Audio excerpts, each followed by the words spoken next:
Okay. Raw, November 29th, 2021 review. Just as a heads up, I'm no longer doing 10 out of 10 ratings because this has sucked the life out of me doing Raw. We open with Seth Rollins, I guess. And we get some recap, a bit too much in my opinion. It's rather long. And what is the point of this day one pay-per-view? I mean, I'm not gonna lie, it sounds lame. And Seth versus Big E, I guess, because just why? And I guess Finn Balor's still getting pushed. And also, Finn Balor and Seth have a rivalry starting up when Seth is about to do the day one pay-per-view with Big E, you know, the title match. Like, why? Just why? And you think that Finn wouldn't want to work with Seth since Seth, you know, injured him and ended his Universal title reign? Remember that, folks. And then we do this, like, weird superplex into a finisher type move. I swear it looks like it would be a finisher. And it results in a kick out before the 3 count. And once again, WWE, you wonder why people have stopped watching and stopped taking you seriously. They do this thumb poke to the eye too in this match, which just looks fake as hell. And how have Finn and Seth not learned how to fake throw a punch yet? How to do a wrestling punch? Like, it looks like slaps. It's so stupid looking. We get a Becky and Liv promo recap, I guess. Becky still can't talk. I'm sorry. And she's still called the Man. She still comes out to basically the same music. And it's like, really? Just why? I get a Vince McMahon backstage segment right after this. I like it. Vince's shut up is still great to hear. He's so old, yet he can still talk better than most of the roster at this point.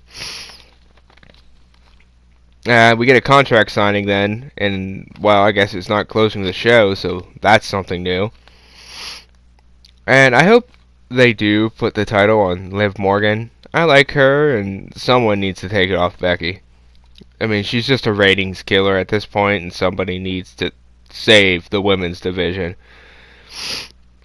And would Becky just stop talking? She's not good at it.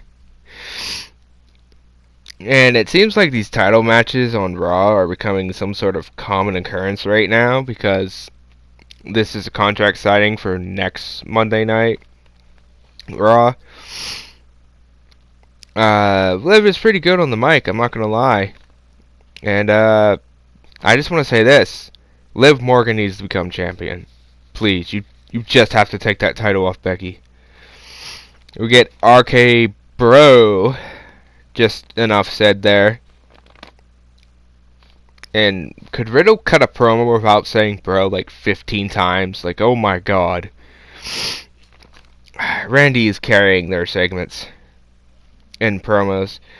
And Randy, you don't get paid enough to put up with this dude. Oh, my dog's leaning into me. I just can't take a... And also, I just can't take a team named the Dirty Dogs that is made up of jobbers seriously. Because that's who they're facing with the tag straps on the line. And at least Randy knows how to throw a punch.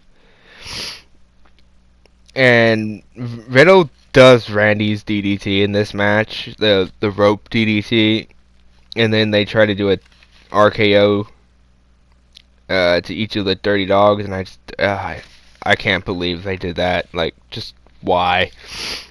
The RKO is a cool move, but when Riddle does it, it's just like,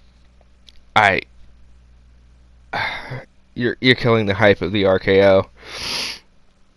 Now we get more Seth Rollins, only with Kevin Owens this time.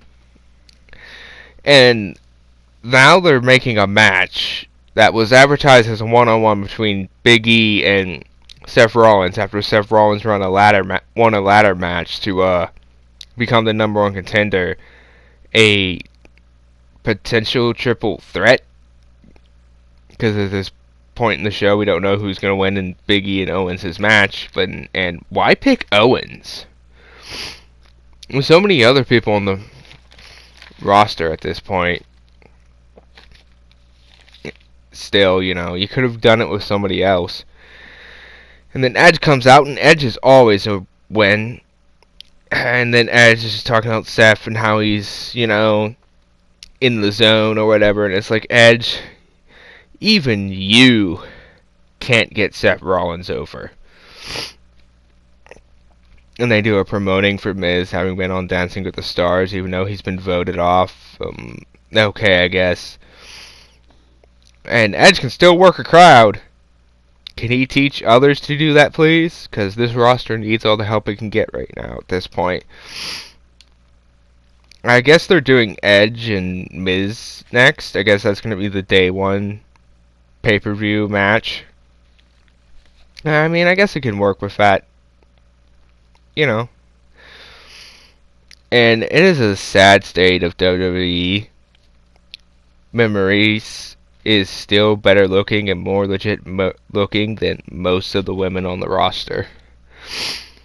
Because, you only got like a few I can think of off the top of my head that look legitimately like a woman's wrestler, in my opinion. You've got Liv Morgan, Alexa Bliss, and I don't know when she's coming back. There's been rumors she's coming back at the Royal Rumble, and I hope she does. Shotzi Blackheart, I think is how you say it, looks good. And Lacey Evans are the only ones I can think off the top of my head on this roster that I legit believe are a woman's wrestler.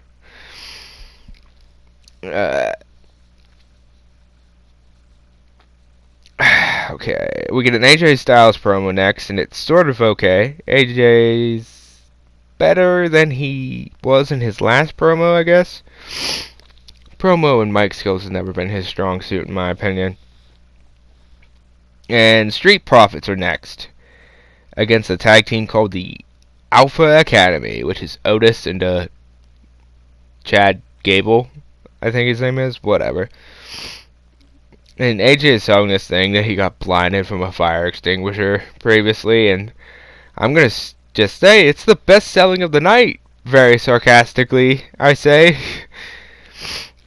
And then Otis does this drop kick out of the ring bit where he gets drop kicked out or whatever, and it just looks so bad. I guess AJ and Omos and the Street Profits are in a rivalry now. There are worse, I guess. This was alright. And another Vince McMahon backstage segment is always great.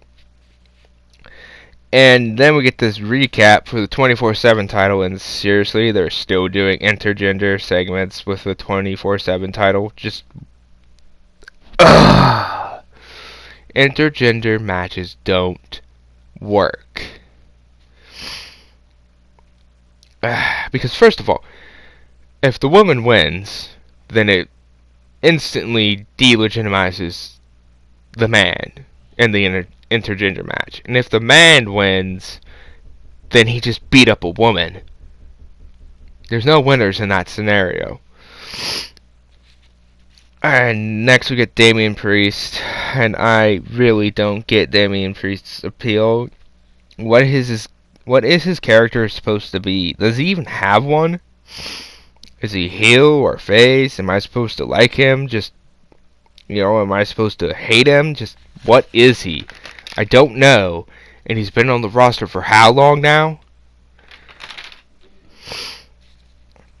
I get another Kevin and Seth segment, and it's like, liar, liar, pants on fire is what Seth says, and it's like, really, Seth? Really, WWE? That was bad, even for you. And the U.S. Championship and the Intercontinental Championship got new looks, and I haven't addressed it yet, but the U.S. Championship just looks too much like a toy. I can't take anyone competing for it seriously. And Damien Priest's opponent is Apollo Crews, and you know what? You know what I like about Apollo Crews? He actually looks like the part, like he's like an actual wrestler. That man takes care of himself and it shows. Respect. He's in shape. He looks good. And, he's grown on me. And then I found out this is the first match of that Apollo is having on Raw since the draft ended. Well, I called it right when I learned that Apollo was going to lose this match. And then Damien Priest does this DDT, I guess is what they're trying to call it, called the cliffhanger DDT. And is it a finisher? If so, it looks okay. And then Damien Priest match ends with him getting angry in all this because some guy attacked him. And I just have to say, do all of his matches end with him throwing a temper tantrum and then just automatically winning? He's a literal snowflake. Like, seriously. And also, as I already mentioned, I called Apollo Crews losing this match. And seriously, first match on Raw since draft, and he loses. Like, and we get the Mysterios versus the Hurt Business. I guess Cedric Alexander and Shelton Benjamin are still the Hurt Business. It was okay. Ray is always a win with me. I like him. So that wasn't very long, this match, and that's fine with me, really. And they do a recap of Becky Lynch, and it's just why. And seriously, a 5 versus 5 tag match. This Raw is like mostly tag matches. Man, that's just lazy. Becky Lynch lazy. Oh! Yeah, Becky Lynch lazy. So, she's in character for once. Like, it's the real her, after all. Smackdown Recap with Sasha Banks and Charlotte Flair. Time Hogs, that's no surprising. And then Roman versus Sami Zayn was what you were building towards. Thank God they announced Brock Lesnar is no longer suspended, because save us from this garbage match, Brock. Please. Of course, Becky's team is the one that gets the entrance. They're all shown coming out together, and I just want to say this. So wait, the entire team can come out to one entrance song on Raw, but they can't do that at Survivor Series. Why? The answer? No good reason.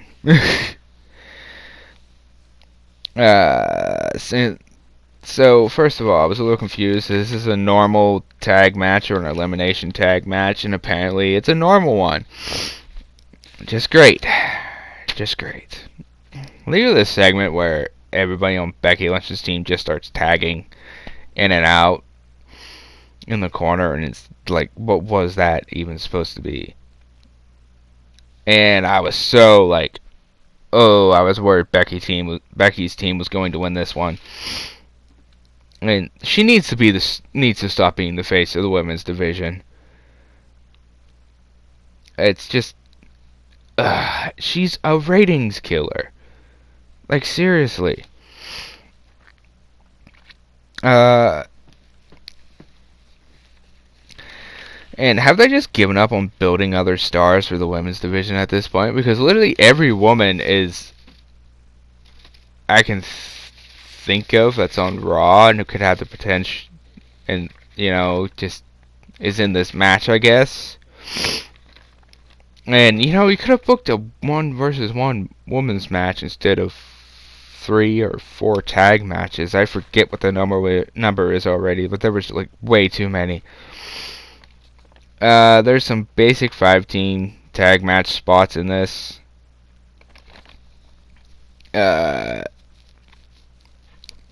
I don't mind them if they're done well, and they're not done well here. The length of the match ensures that there are too many of these repeats. in my opinion. Ripley does this knees move that just looks weird in this match. And I was shocked. Team Liv Morgan wins, and count me as surprised. Decent aftermatch brawl follows that, of course. More Vince McMahon, and I guess Austin Theory is the guy's name. Vince is always a win. And there's when they show Big E for the first real time tonight, he's like wiping this guy's face with a napkin or something, and it's like, just why? No, seriously, why? Veer Mahan video plays, I guess. He's a new upcoming star, and he looks cool. And following that is Bobby Lashley, and Bobby Lashley is always a win. History lessons of Bobby Lashley. Love it. And it was just awesome. Big E does a promo, and it's good. It's good. I'd like him to do more promos like that. Street Profits WWE shot video ad was I just don't even know what to think of it. Seth Rollins on commentary during Big E and Kevin Owens' match. Well, he's okay, but I mean, does he have to talk every 3 seconds? Because he literally does throughout this entire match. And Seth can't do basic triple threat percentage. Because they do this thing where he's counting out the percentages. It's like it's 50-50 with just me and Big E. And then the one commentator, I think it was Corey Graves, had to answer it for him of what would it be if it was a triple threat. And he said it would be 33.3%. It's like Seth Rollins can't even do basic math. And super kick is used as a basic move in this match, and I hate it. I hate it, and anyone who uses it as a basic move. And finishers are not finishers in this match too often, for my taste. And too many false pins. Next page. And Big E like loses, I guess. So Owens gets in the match at day 1 by DQ. I hate WWE. Triple threats in general are, in my opinion, inferior to one-on-one matches. And you had a ladder match to determine if Seth would be a #1 contender. I think Owens being interjected in this is just weak. It's not a good idea, and they should have just gone with Seth versus Big E. This Raw was plagued with tag matches, man. Some singles matches would have helped. Not a lot of promos or segments either, which was definitely to its detriment, as it is with any promotions show that does this type of setup. Honestly, it's not all that memorable. The Liv Morgan contract promo was the highlight of the night, honestly. And for God's sakes, take the title off Becky Lynch. She just keeps getting worse. And I don't even know how that's possible. Alright. Thanks for watching this when you do. Subscribe if you want. And don't forget to give yourselves a big thumbs up. Good night, everybody. It's like I'm recording this literally right after watching Raw, so it's literally good night for me. Goodbye.